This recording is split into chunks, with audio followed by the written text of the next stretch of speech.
Детството. Јосип Броз Тито е роден во Кумровец во Хрватско Загорје. Татко му на Тито се викаше Фрањо.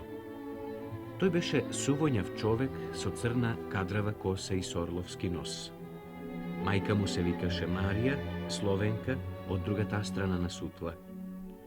Фрањо ја запознал кога одел отаде река да бере дрва, зашто во Кумровец немаше доволно дрва. Нивниот живот не беше лесен. Имаа малку земја, па ни таа не беше многу плодна. Не и даваше доволно леб на Брозовата фамилија. За да можат да преживеат, татко му Фрањо и лете и зиме работеше како кирајџија со своите коњи. Мајка му, која беше работна и природно интелигентна жена, се грижеше за куќата. Тие имаа 15 деца. Јоже беше 7 поред. Некои од нив рано изумре, но сепак останаа доволно гладни усти. Лебот никогаш не им стигнуваше. Мајка им го заклучуваше од децата да не го изедат пред време. Децата беа почесто гладни.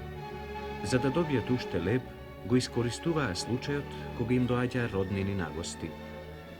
Мајка им тогаш не ги одбиваше. Не сакаше другите да помислат дека децата и гладуваат. Но кога роднините ќе си отидеа, таа добро ќе ги искараше децата, а понекогаш дури и ќе ги изнатепаше. Малиот Јоже имаше среќа што голем дел од своето детство го помина кај деда си Мартин Јоворшчек, татко на неговата мајка. Тој живееше во Подсреда и од сите внуци најмногу го сакаше Јожета. Јоже таму ги пасеше добиците и носеше вода за домашните потреби. Си играше во шумата, сечеше прачки и си правеше од нив камшици. Многу ги сакаше коњите.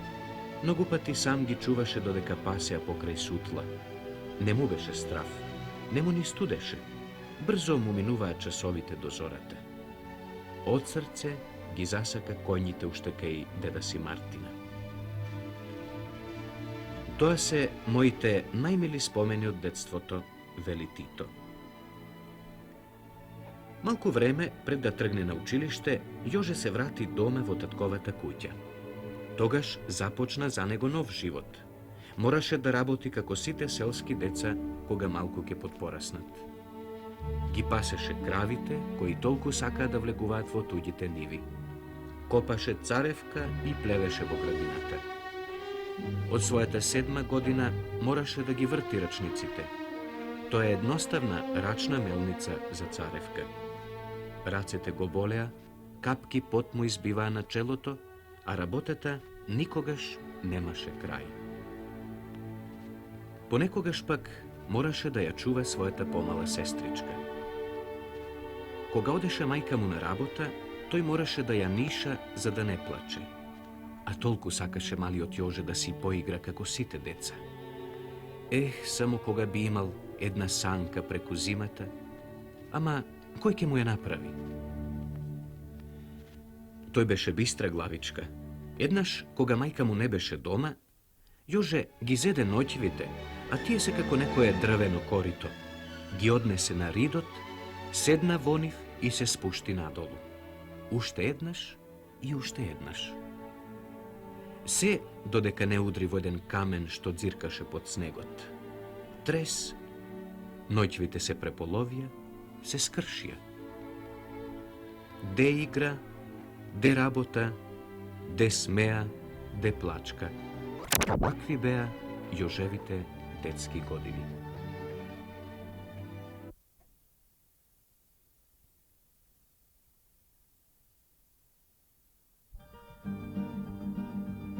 Училишните денови. Училишните години му минуваа на Јоже во учење, работа и детски игри. Да, и во детски игри. Така како можат да издржат децата без палавштини и ѓаволштини? Особено во летниот распуст, кога училишните книги лежеа заборавени во некој ќоше. Во празниците најчесто се играа по урнатините на Цесарград, а лете по бреговите на бистрата Сутла, каде што ги пасеа добиците. Фрлаа камења преку реката, кој ке фрли најдалеку. Си правеа свирки од врба и свиреа со нив чудесни мелодии. Се капеа во студените бранови и ловеа риби во длабоките води. А кога ке им се насмевнеше ловечката среќа, палеа оган. Ке ги завиткаа рибите во некаква хартија и така ги печеа. Беа вкусни за нив, за малите говедарчиња што немаа секој ден месо на масата. Го скратуваа времето и со разни говедарски игри. Ги имаше многу и беа различни. Најчесто си играа со децата од блиските села, а понекогаш и со децата од другата страна на реката. А потоа, есенските и зимските вечери. Селаните се собираа кај некој сосед на лупење царевка или на чистење пердуви. Помладите луѓе, што биле на печалба, раскажуваа за своите доживувања. Старците ги предаа своите спомени за давнешните времиња. Нешто преживеале тие самите, нешто чуле од усмените кажувања на дедовци и прадедовци.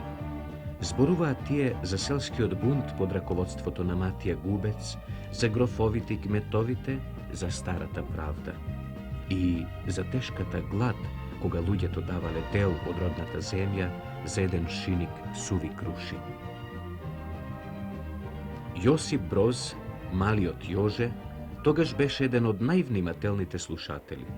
Тој во себе ги преживуваше тешките времења што ги испатил народот.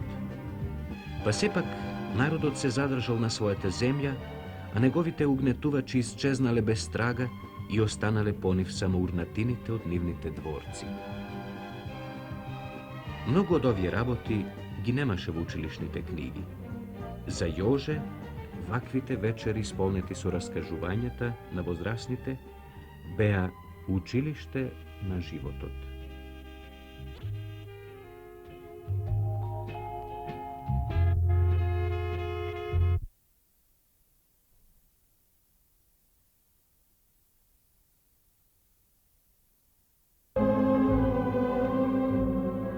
Тоа беше во петата офанзива. Тито беше со врховниот штаб на границата помеѓу Црнагора и Босна. Тоа беше најтешкиот напад од германците со големи сили и со најмодерно оружје. Сакаа да ги уништат партизаните, притиснаа од сите страни и ги фатија в клешти. За да се ослободат од обрачот, партизаните го закопаа тешкото оружје што не можеа да го носат. Борците ги мачеше страшна глад. Германските авиони непрекинато ги напаѓаа.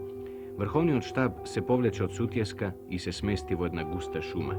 Германските хаубици ја обстрелуваа шумата. Помош немаше од никаде, иако побараа.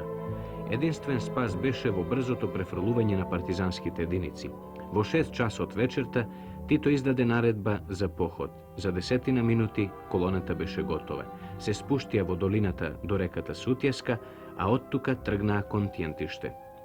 Утредента долетаа германските авиони, фрлаа бомби врз живите цели под себе. На падината немаше никакво засолниште. Другарот Тито се стисна до стеблото на една дебела бука. Една бомба засвире кон местото каде што лежеше Тито. Тогаш неговото куче Лукс, како молња, му скокна врз главата и му ја засолни со своето